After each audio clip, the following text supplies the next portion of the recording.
Olá, tudo bem? Eu sou a professora Jéssica Patrícia e hoje nós vamos conduzir uma conversa sobre um tema muito importante na nossa sociedade, que é o autismo. Espero que você aproveite muito essa conversa, esse bate-papo, que foi pensada com muito carinho.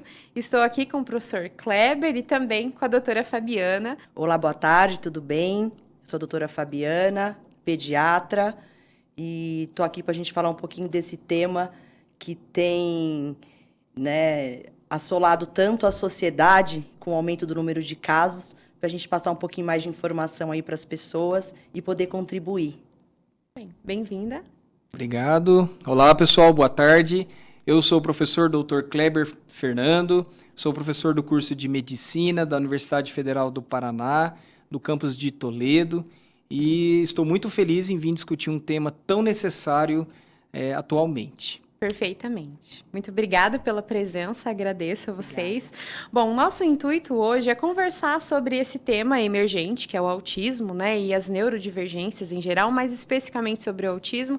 E, Kleber, a primeira pergunta que eu te faço é, na realidade, nós sabemos que o autismo é um transtorno, né, de neurodivergência, mas muitas pessoas se perguntam qual é a causa do autismo, né? O que realmente faz com que uma pessoa tenha esse diagnóstico de autismo? Ótimo, excelente pergunta. Então, o autismo, ele, segundo os estudos mais recentes, inclusive é um estudo publicado em 2019, foi realizado um estudo de coorte com 2 milhões de pessoas em 5 países diferentes. Então, a principal causa, cerca de 80, 81%, são causas genéticas hereditárias. Então, esses genes, eles estarão presentes ou na mãe, ou no pai, ou no avô, ou na avó. 18% estão ligadas às causas genéticas, mas não hereditárias. Então, são mutações dos próprios genes do indivíduo que fazem modificações na estrutura genética e podem ocasionar esse transtorno. Sabemos que a idade dos pais acima dos 35 anos eles são fatores bastante relevantes dentro do aumento, né, do número de casos. E 1%, 1,4%, segundo esse estudo, estão ligados ao uso de maconha por parte da mãe durante a gestação, infecções graves sofridas pela mãe durante a gestação e o uso de ácido valproico, né, um medicamento para epilepsia, durante a gestação. Então, estas são as causas recentes mais discutidas atualmente. Sabemos também que algumas causas, como doenças autoimunes, isso é pouco discutido, elas estão diretamente ligadas também, questões nutricionais envolvidas, mas essas questões autoimune e nutricional, eles estão dentro dos 18% que o professor apresentou anteriormente. Certo, Kleber. E quando nós falamos em autismo, como que eu posso definir autismo? Como explicar de uma forma fácil para a sociedade o que é o autismo? Muito bem. Autismo é um transtorno do neurodesenvolvimento. Então, a definição de autismo é a forma como o indivíduo percebe e processa o mundo ao redor dele. Então, o que modifica é a capacidade que as áreas do cérebro desse paciente, dessa pessoa, elas se comunicam. Então, em determinadas áreas, a comunicação ela é mais rápida, nós chamamos de hiperconectividade ou hiperreatividade, e em determinadas áreas do cérebro, principalmente áreas distantes, uma hipoconectividade, uma conectividade bastante lenta. Então, para você que está assistindo, as causas estão ligadas hoje, né, prioritariamente às causas genéticas, e esse indivíduo ele vai perceber o mundo de uma forma diferente. Então, se nós pudéssemos colocar de uma forma clara, fazendo analogia, o problema não seria o cérebro em si, o computador, mas a forma como essas informações são processadas, certo? Perfeitamente. Muito bem. Então, Fabiana, você como médica pediatra, como que é feito esse diagnóstico de uma pessoa com autismo? E por que nós temos observado um número crescente desses diagnósticos? Jéssica, atualmente o diagnóstico ele é basicamente clínico. tá? De observação, né? Então, a escola geralmente, né, procura os pais, os próprios coleguinhas, né, às vezes no prédio, no condomínio, não consegue se socializar. Então, basicamente, ele é clínico. Existem também os testes genéticos, porém não está ao alcance, né, de todo mundo. É como se fosse um direcionamento, tá? Mas atualmente não temos nenhum exame que fale especificamente. Então, é baseado nas observações puramente clínicas. Tem aumentado, primeiramente, por diagnóstico inadequado, né? Como a gente não tem um exame específico, as pessoas muitas vezes não estão capacitadas para fazer esse diagnóstico, né? Então, é um diagnóstico de forma inadequada. Por quê? Porque hoje a gente vê uma relação muito íntima, né, entre transtornos de uma forma geral e alimentação, por exemplo, né? Então, hoje você vê as crianças, até os adultos, comendo de forma muita farinha, principalmente o glúten, leite e derivados, açúcar, embutidos. Então, isso tudo vai causando um intestino inflamado, né? E esse intestino inflamado causando uma disbiose intestinal, que é uma alteração das bactérias naturais do intestino, fazendo com que diminua a absorção de nutrientes e vitaminas, fazendo com que a neurotransmissão, né, esse sistema, não esteja fazendo a sinapse de forma adequada. Então, isso também pode causar sintomas autísticos na criança e confundir no diagnóstico, por exemplo, né? Uma outra coisa que também pode confundir, parasitoses, né? O toxoplasma, por exemplo, ele pode se alocar dentro do cérebro, exatamente na área frontal, e aí também causar sintomas e comportamentos autísticos, também causando confusão no diagnóstico. Falta de vitaminas, exatamente pela disbiose intestinal causada pela alimentação. Então, isso você também altera a metilação, que são os neurotransmissores no cérebro. Temos também a contaminação da água. Hoje a nossa água tem muito flúor, para a gente conseguir deixar uma água clarinha, cobre. Então, mesmo as águas tratadas de filtros não estão com uma qualidade adequada. Então, isso você causa também uma intoxicação, né? Então, tudo isso, toda digamos que fatores externos, né, ambientais, então o sono também, o uso excessivo de telas causa ansiedade, causa depressão, está tendo o que hoje? Uma confusão, né, de fatores ambientais e de hábitos, né, que nós estamos tendo, causando esses sintomas e esses sinais e comportamentos autísticos e também confundindo o diagnóstico. Então, dessa forma, nós podemos observar que nem sempre o diagnóstico que essa família recebe, ele é um diagnóstico que possa ser válido. Por isso, a necessidade de um profissional competente, um profissional que tenha essa competência para fazer o diagnóstico, correto? Exatamente. Muito bem. Com toda certeza. O diagnóstico, o profissional treinado em estabelecer padrões, né, que o transtorno de espectro do autismo, ele está ligado a padrões comportamentais diretamente, comunicação verbal, comunicação não verbal.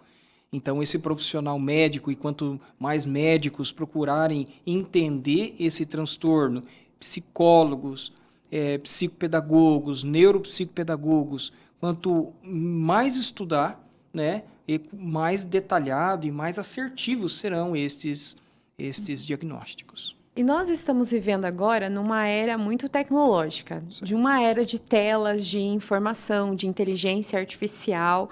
Essa inteligência artificial, ela pode auxiliar os profissionais a chegar a um diagnóstico de autismo? Olha, a inteligência artificial, ela permite você analisar padrões comportamentais, padrões genéticos, padrões neurológicos, que podem ser utilizados como ferramentas. E por quê? Porque as redes neurais, elas conseguem treinar milhares de casos ao mesmo tempo. Então, as redes neurais, se bem treinadas, essa é uma dificuldade da rede, porque ela tem que treinar milhares e milhares e milhares de padrões, né, de diagnósticos, para que ela consiga emitir um padrão. Um exemplo mais claro Foi o estudo agora publicado pelo Dr. Carlos Gadia, ele é um brasileiro que está na Flórida, e ele elaborou um óculos, chama Early Point. Então, o Early Point, ele consegue, a criança assistindo desenho, ela analisa a quantidade de movimentos que os olhos fazem e, a partir dali, estabelece um padrão de comportamento, um comportamento repetitivo, um comportamento estereotipado e que pode ser uma técnica de rastreio precoce ligado ao transtorno do espectro autista. É ele que vai gerar? Não. Então, a inteligência artificial é uma ferramenta que pode auxiliar e contribuir para fechar esse diagnóstico. Até porque acredito que o profissional, né, para fazer esse diagnóstico do autismo, ele tem que estar muito bem fundamentado, eles têm que estar muito bem preparados, até porque o autismo tem algumas comorbidades relacionadas, né? Doutora Fabiana, poderia falar conosco um pouquinho sobre essas comorbidades associadas ao espectro autista? A comorbidade mais comum é o TDAH. Tá? Ela está associada a 84% das pessoas com autismo associado ao TDAH.